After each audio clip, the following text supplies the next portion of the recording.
Moi, je vais vous parler d'un film, d'un film qui s'appelle Vers un pays inconnu.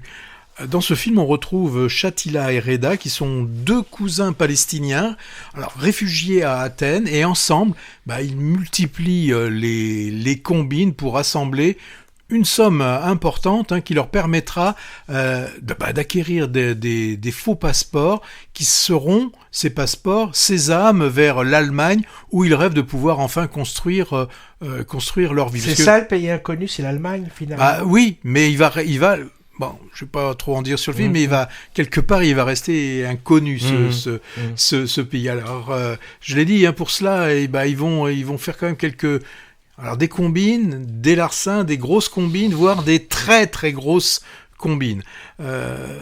Alors, c'est ce qu'on appelle, vous savez, au cinéma, on aime bien ce terme, dès qu'on met deux personnes, on appelle ça un buddy movie, c'est-à-dire un film de potes où normalement les deux sont complètement différents, complètement antinomiques. Alors, c'est un genre très classique, ça va de la grande vadrouille à l'arme fatale en passant par Rain Man. Bon. Et Laurel et Hardy. Laurel et Hardy. En fait, Reda et Shatila, ils représentent en fait les deux facettes d'un même personnage. On va avoir un côté dur et un côté doux, comme un peu des fois sur des éponges.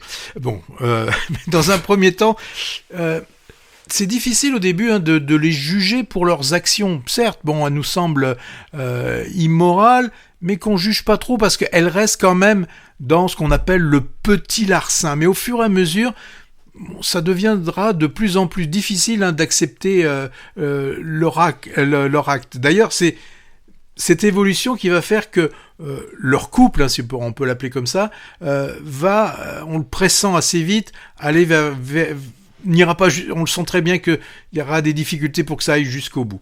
Alors si on devait trouver une filiation, puis on aime bien toujours donner un peu des repères, on est obligé de penser pour de multiples similitudes au film de John Schlesinger, Macadam Cowboy, où il y avait drogue, prostitution masculine là, qui est esquissée, mais elle est bien présente. Et puis, même aussi, le voyage, un voyage final en car. Ouais, mais il n'y avait pas la galère de rechercher des faux papiers et tout. Quoi. Non, mais il y avait quand même cette galère aussi de trouver comment survivre dans un monde un peu... c'était un monde quand même de marginaux, où il était difficile quand même de trouver. Alors, on a même l'image, elle est très années 70, puisque on s'en rend compte, d'ailleurs, ils font des fois un peu exprès... On voit au bord du film au début quelques petites impuretés et on sait que le film a été tourné en argentique, a été tourné en 16 mm. Alors là, généralement quand on voit des films sur les migrants, ils sont souvent au début en Syrie, prêts à partir, mais on les voit rarement dans des étapes. Et là, la Grèce, pour eux, c'est le premier pays où ils sont arrivés. Ils voulaient peut-être pas forcément arriver là, mais ils arrivent en Grèce. Et là, en fait, la ville nous est présentée comme c'est un peu un désert. Ils sont pas encore arrivés. Pour eux, ils ne sont pas encore arrivés en Europe. Ils sont là, mais en transit. C'est une sorte, comme tu le dis, une sorte de transit. Et ce désert, va falloir le franchir. Alors, je l'ai dit, il y a les deux personnages. C'est pour Shatila, le dur. On peut penser que la fin peut tout justifier, la fin FIN. Alors que pour Reda, on sent très bien que pour lui, il est déjà un peu plus faible comme personnage.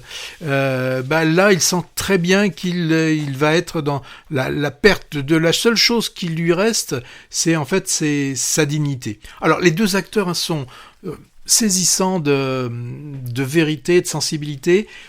Moi, j'ai trouvé une certaine finesse et profondeur dans la façon qu'ils ont de nous présenter, comme je le dis, ce même personnage sous deux facettes. Ils ont bien réussi à transmettre la complexité aussi, la complexité des émotions et des dilemmes auxquels les personnages sont confrontés. Et on ne tombe... Alors, le film est dur, mais on ne tombe pas dans... Enfin, en tout cas, moi, j'ai pas trouvé qu'on tombe dans le pathos. équilibre maîtrisé entre les moments de tension et les instants de tendresse, c'est ce qui caractérise pour moi Vers un pays inconnu. Alors même si on explore des thèmes graves, tels que, je le redis, la drogue, la prostitution et la lutte pour la survie, on a quand même des lueurs d'espoir et dans cette... on le sent aussi dans cette solidarité de ces gens qui veulent avoir un avenir plus radieux. Moi, c'est un film que je trouve dur, puissant, nécessaire, qui pose vraiment la question de est-ce que l'on peut tout faire, est-ce que la fin justifie les moyens, est-ce que finalement, on le sent aussi dans le film, pour que certains arrivent, d'autres doivent être sacrifiés. Moi, j'ai un souvenir très vague de Vers un pays inconnu. Premier long métrage d'un réalisateur de nationalité danoise qui est né aux Émirats Arabes Unis. Je l'ai vu en fait, après je me suis venu au Festival de San-Sébastien 2024 en compétition dans leur section Nouveaux Cinéastes. C'est-à-dire il y a plus de 6 mois, donc il était sorti de ma mémoire et je pensais même pas d'ailleurs qu'il allait être distribué dans nos contrées. Moi, je me rappelle d'une tonalité quand même très noire, voire glauque. J'ai pas le souvenir vraiment d'optimiste, et je me souviens qu'il m'avait pas vraiment emballé. Alors, avec une thématique proche, le difficile parcours de migrants clandestins pour rester en Europe vu comme un Eldorado, l'histoire de Suleiman m'a bien davantage convaincu, dans la forme comme dans le fond beaucoup plus humaniste.